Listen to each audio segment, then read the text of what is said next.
Broma shikues nderuar, ky është edicioni qendror i lajmeve këtu në Radio Televizionin Ora News, ku ndër zhvillimet kryesore të ditës veçojmë. Kreu i Dhomës Amerikane të Tregtisë Mark Crawford kërkon prej kryeministrit Rama uljen e taksave në këtë mandat të dytë, sipas tij kjo do të rrisë konkurrencën me rajonin. Komisioneri Han konfirmon pjesëmarrjen në takimin e 6 kryeministrave të Ballkanit, tregu i përbashkët rrit investimet dhe krijon më shumë vende pune. Nis shitja e librave shkollor për vitin e ri akademik për klasat e dyta, të treta dhe të shtata. Tekstet do të jenë Oxford, Cambridge dhe Pearson dhe të përkthyera në shqip. Hyet deri në dhjetor afati për skemën e shlyerjes me këstet faturave me kamat vonesat e energjisë, marrëveshjet e firmosura mes palëve do të jenë të vlefshme. Shteti Teksasit po përgatitet përballet me uraganin Harvey, që mendohet të jetë stuhia më e fuqishme këtyre 12 viteve të fundit. Vjojmë gjërësisht me lajmet. Në prag të emërimit të anëtarëve të qeverisë së re, biznesi huaj, por edhe ai vendas ka drejtuar disa kërkesa. Kreu i Dhomës Amerikane të Tregtisë Mark Crawford kërkon që të mbahen premtimet e dhëna në mënyrë që, siç tha ai, ekonomia shqiptare të konkurrojë me rajonin. Ndërkohë vlerëson idenë e bashkimit të drejtorisë së tatimeve me doganat, e po ashtu Konfindustria nga ana tjetër i ka bërë thirrje qeverisë që të krijojë politika të qarta për mbrojtjen e prodhimit vendas. Bizneset i kërkojnë qeverisë që të ketë në vëmendje politikat ekonomike për rikthimin e Shqipërisë në një vend konkurrent me rajonin. Kreu i Dhomës Amerikane të Tregtisë Mark Crawford deklaron se tashmë pritet ndryshime serioze që të tërhiqen më shumë investitorë, ndërsa apelon që të mbahen premtimet e bëra. Unë them që sa më thjesht, nëse duhet të paguajnë 100 lekë, të mos paguajë 10 këtu edhe 20 këtu edhe 10 këtu, të paguajnë një herë gjithë ose sa më thjesht, edhe të jemi konkurrent në rajon. Në lidhje me projektin për bashkimin e drejtorisë së tatimeve me doganat, Crawford e sheh si një tjetër lehtësim për shërbimet e biznesit. Mund të shkojmë në një vend për gjithë gjërat që janë lidhur me takse, këtë është më thjesht, sepse besoj që tek doganat mblidhet edhe takset e tjera. Unë do thoja që nëse qeveria do bashkojë disa ministrit edhe disa drejtorët, unë do isha pro. Konfindustria nga ana tjetër i kërkon qeverisë së re që agjencitë rregullatore të kryejnë rolin e tyre të munguar për sigurimin e konkurrencës së ndershme, luftën kundër monopoleve dhe hapjen e tregjeve, si dhe të ndërmerren politika serioze për mbrojtjen e prodhimit vendor. Gjithashtu kërkohet që politikat e zhvillimit bujqësor dhe sidomos mjedisor të marrin vëmendjen e veçantë në qeverinë e re. Një situatë e tensionuar është krijuar ditën e sotme, kur në Këshillin Bashkiak të Himarës do të miratohej plani përgjithshëm vendor. Sipas kreut të bashkisë Jorgo Goro, njerëz të grumbulluar nga përfaqësues të Omonias hynë me forcë duke tentuar që të prishin mbledhjen. Përfaqësues të Omonias kanë hyrë me forcë në mbledhjen e Këshillit Bashkiak të Himarës, duke shkaktuar tensionim të situatës deri në ndërprerjen e takimit. Sipas kreut të bashkisë së Himarës Jorgo Goro, në një lidhje telefonike me Ora News, bëi fjalë për një mbledhje normale të Këshillit Bashkiak, ku do të miratojë plani përgjithshëm vendor. Përfaqësues të Omonias të organizuar nga kryetari i Omonës Alfred Beleri së bashku me Ranxhin, me njerëz të tyre, me njerëz një lidhje me atë që bëhej aty, u futën me forcë duke prishur mbledhjen. Goro vuri në dukje se personat në fjalë nuk dhanë asnjë arsye për këtë ndërhyrje të dhunshme në mbledhjen e Këshillit Bashkiak, ndërkohë që këshilltarët e PBD-s ishin të pranishëm. Sipas Goros, pas njoftimit të policisë, pritet sqarimi dhe i rrethanave të ngjarjes dhe nxjerrja e përgjegjësve. Në Himar, Omonia organizoi ditë më parë një protestë për pronat dhe rikthimin e tyre tek pronarët e lishëm, ndërsa kreu i saj, Alfred Beleri, kërcënoi se në rast se nuk kthehen pronat, Greqia dhe Çipra do të përdorin votat kundër anëtarësimit të Shqipërisë në Bashkimin Evropian. Nuk bëhet e ditur nëse ngjarja e fundit në Këshillin Bashkiak ka lidhje me këtë çështje. 6 kryeministrat e Ballkanit Perëndimor do të ulen së bashku ditën e nesërme në një takim informal që do të mbahet në qytetin e Durrësit. Komisioneri për zgjerim në Bashkimin Evropian, Johannes Hahn, ka konfirmuar pjesëmarrjen dhe thotë se biseda do të përqendrohen në zbatim të marrëveshjes së Triestes. Sipas tij, tregu i përbashkët krijon më shumë mundësi zhvillimi ekonomik dhe vende të reja pune. Komisioneri për zgjerim në Bashkimin Evropian Johannes Hahn ka konfirmuar se do të jetë pjesë e takimit që do të zhvillohet këtë të shtunë mes 6 kryeministrave të Ballkanit Perëndimor. Në deklaratën e dhënë për mediat nënvizohet se në fokus të diskutimeve do të jetë implementimi i vendimeve të marra në samitin e Triestes, veçanërisht plani i veprimit për bashkëpunim ekonomik të rajonit. Kjo do të sjellë mundësi të mëdha për bizneset dhe banorët, si dhe do të krijojë më shumë vende pune. Hapi tjetër konkret do të jetë njohja e kualifikimeve personale mes shteteve, heqja e barierave administrative që pengojnë tregtinë dhe investimet në rajon, krijimi i frymës së dialogut rajonal për transformimin digjital, si dhe nisja e bisedimeve për gjetjen e një mekanizmi në zgjidhjen e mosmarrveshjeve. Komisioni Evropian mbështet fuqimisht bashkëpunimin rajonal të Ballkanit Perëndimor dhe perspektivën e integrimit të tyre në BE nëpërmjet investimeve të konsiderueshme në infrastrukturë, ekonomi e tjerë. Takimi do të nisë nesër rreth orës 9:40 në Durrës, ku kryeministri Edi Rama do të pres kryeministren e Serbisë Ana Brnabić, Kosovës Isa Mustafa, kryetarin e Këshillit të Ministrave të Bosnjë Hercegovinës Denis Zvizdić, kryeministrin e Maqedonisë Zoran Zaev dhe atë të Malit të Zi Dushko Mirković, të cilët kanë konfirmuar pjesëmarrjen, si dhe komisioneri Johannes Hahn dhe Cyril Müller, zëdhënës presidenti i Bankës Botërore për Europën dhe Azinë Qendrore. Sesioni i parë i takimit do të nisë në orën 10, ndërsa në orën 11:30 parashikohet një konferencë e përbashkët mes kryeministrit Rama dhe komisionerit Johannes Hahn. Me vendim unanim të kryesisë së AKR-s, kjo parti ka propozuar emrin e Bexhet Pacollit për të qenë ai kandidati për kryetar të Prishtinës në zgjedhjet lokale. Lajmi u konfirmua për Ora News nga nënkryetaria e kësaj force politike Albena Reshitaj, e cila tha se tashmë janë pritjet përgjigjes së Pacollit.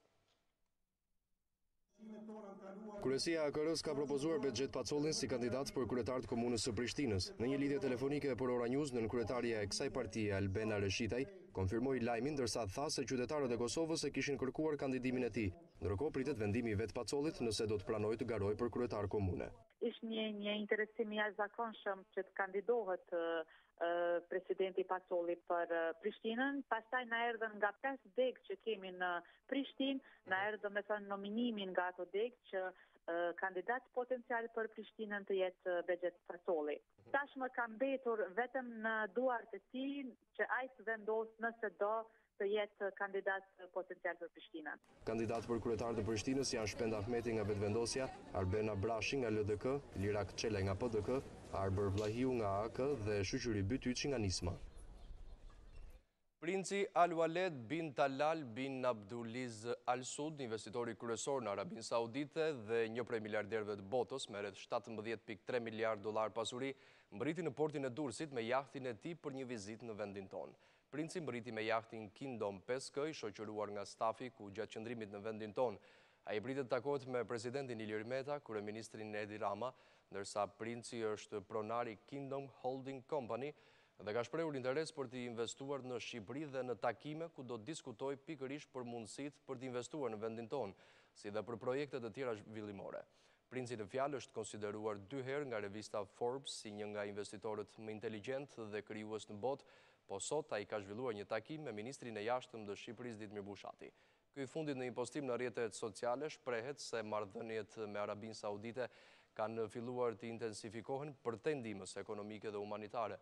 Sipas shefit të diplomacisë shqiptare, takimi i sotëm me princin Al-Waled, presidentin e Kingdom Holding Company, ishte një mundësi për të biseduar më konkretisht me investimet e mundshme në shërbime turistike, industrinë dhe modernizimin e infrastrukturës.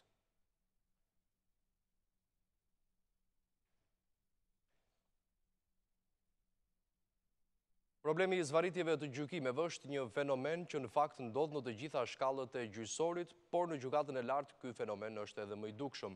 Ky është konkluzioni i cili ka dalë në një studim të bërë së fundmi nga Qendra për çështjet e informimit publik, ku është analizuar edhe puna njëvjeçare e Kolegjit Administrativ. Një qytetari duhet të presë muaj vite për në ndonjë rast dhe një dekadë që çështja e tij të mbarojë shqyrtimin në të treja shkallët e gjyqësorit. Kjo ndodh për të gjitha llojet e çështjeve qofshin këto penale, civile, por dhe administrative. Sipas një studimi të bërë në gjykatën e lartë për vitin 2015-2016, nga Qendra për çështjet e informimit publik në Kolegjin Administrativ, ka rezultuar se vetëm 2 nga 575 çështje janë shqyrtuar brenda afatit ligjor në 10 ditor, siç e ka parashikuar ligji, ndërsa çështjet e tjera janë shqyrtuar për një periudhë afro 820 ditore. 0,3% e totalit janë shqyrtuar nga Kolegji Administrativ brenda afateve që ka përcaktuar ligji. Nga vlerësimi rezulton se kozgjatja mesatare e shqyrtimit të të një çështje në kolegjin administrativ për vitin 2016 është 2080 ditë, çështja më e gjatë e hasur në shërtimin gjyqësor nga ky gjykat, dhe që përfaqëson diku rreth 5.7 vite kohë që janë dashur kolegjit administrativ për të marrë në shqyrtim dhe për të dhënë një vendim mbi këtë çështje. Por vonesa ka patur dhe në dorëzimin e vendimeve të arsyetuara në sekretarinë e gjykatave.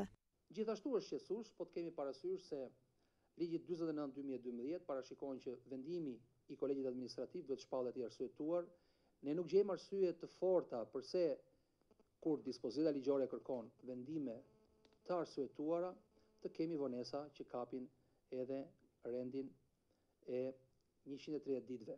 Sipas Gerti Shellës, nga një përllogaritje realizuar nga IFOCHIP, rezulton se në total për doset e vendimuara në vitin 2016 nga Kolegji Administrativ i Gjykatës së Lartë u akumulua në total një vonesë prej 13.225 ditësh, ose rreth 36 vite. Ka nisur shpërndarja e teksteve shkollore në pikat e licencuara nga Ministria e Arsimit. Autoritetet arsimore garantojnë se nuk do të ketë mungesë të botimeve, ndërsa u bën apel prindërve dhe nxënësve që të mos e lënë në ditën e fundit blerjen për të shmangur radhët. Ka nisur shpërndarja e teksteve në pikat e licencuara pranë shkollave ku mësojnë nxënësit. Nga këto kancelari, librari ose pika të tjera, prindërit dhe nxënësit duhet të blejnë librat shkollor sipas katalogëve përkatës. Procesi i shitjes së teksteve ka filluar, pra njësitë tregtare që janë pranë shkollave dhe distributorët që janë në qytetet të Shqipërisë kanë filluar shpërndarjen e teksteve dhe shitjen e teksteve për nxënësit e këtyre qyteteve. Drejtori i arsimit parauniversitar Zamira Gjini garanton nxënësit se nuk do të ketë mungesa të teksteve, pasi botuesit kanë printuar në kohë librat në bazë të kërkesave të shkollave.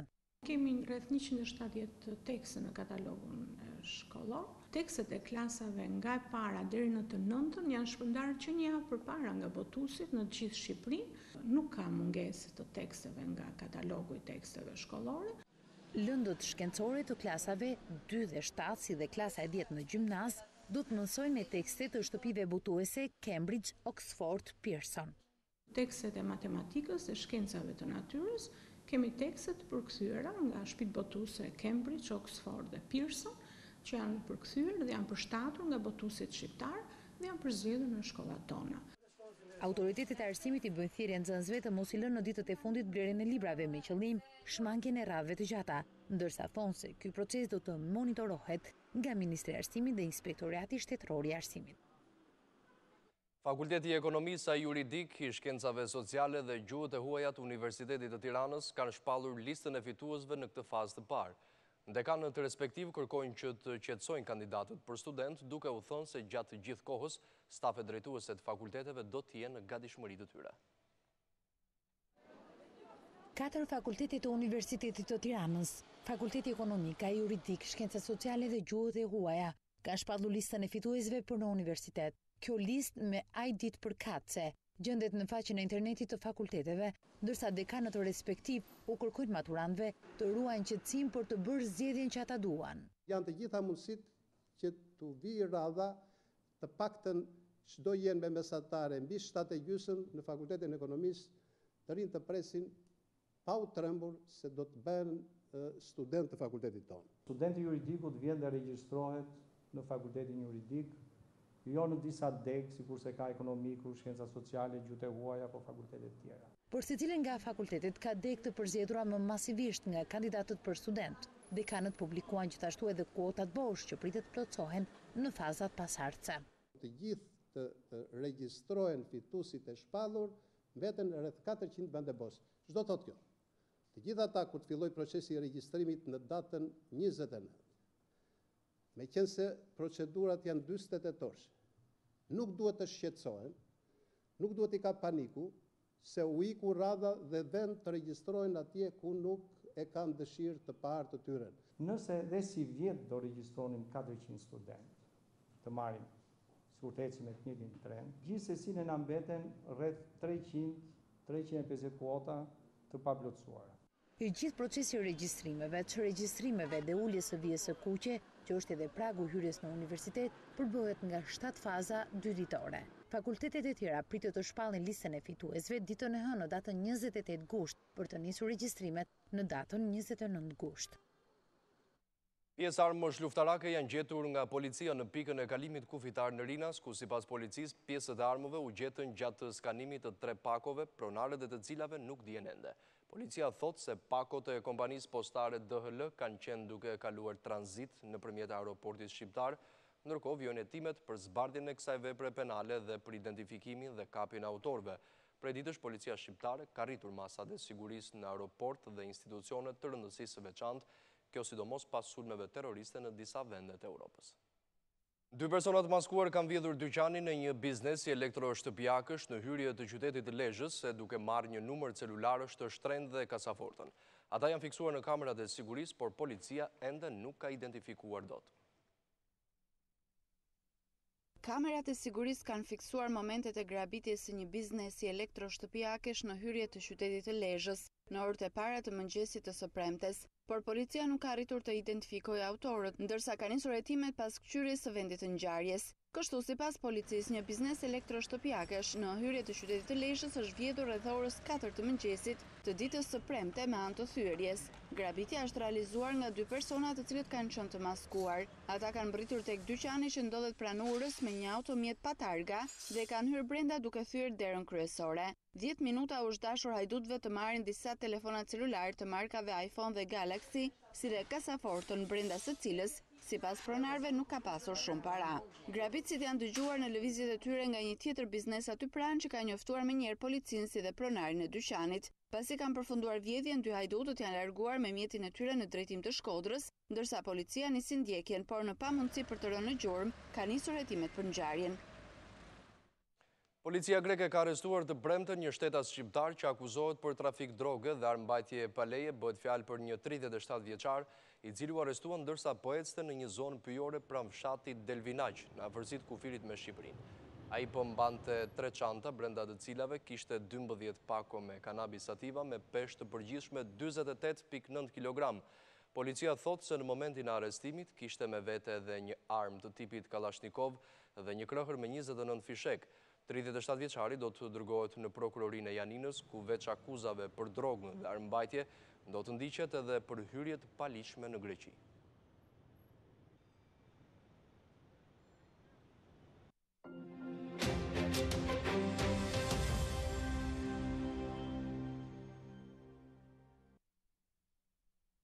Operatori i shpërndarjes së energjisë elektrike ka shtyr afatin për skemën e pagesës së energjisë me këste deri në fund të dhjetorit 2017.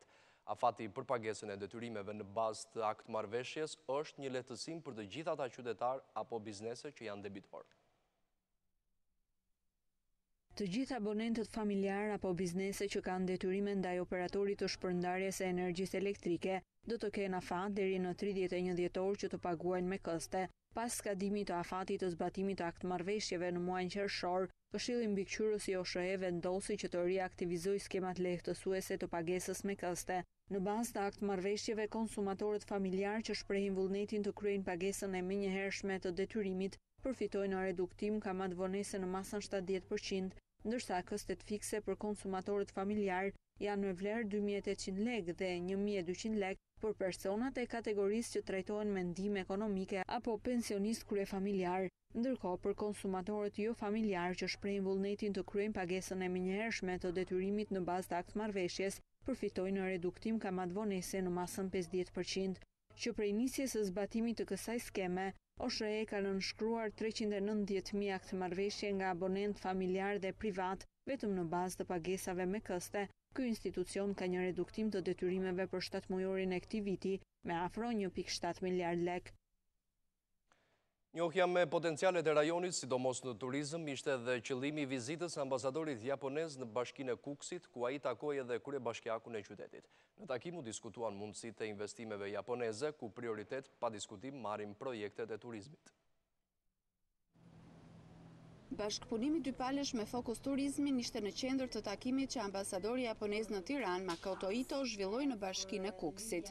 Gjatë bisedës me kryebashkiakun Bashkim Sheu, diskutuar rreth mundësive të bashkëpunimit në fusha të ndryshme me prioritet turizmin. Ambasadori japonez vuri në dukje resurse që mund të shfrytëzohen në Kukës.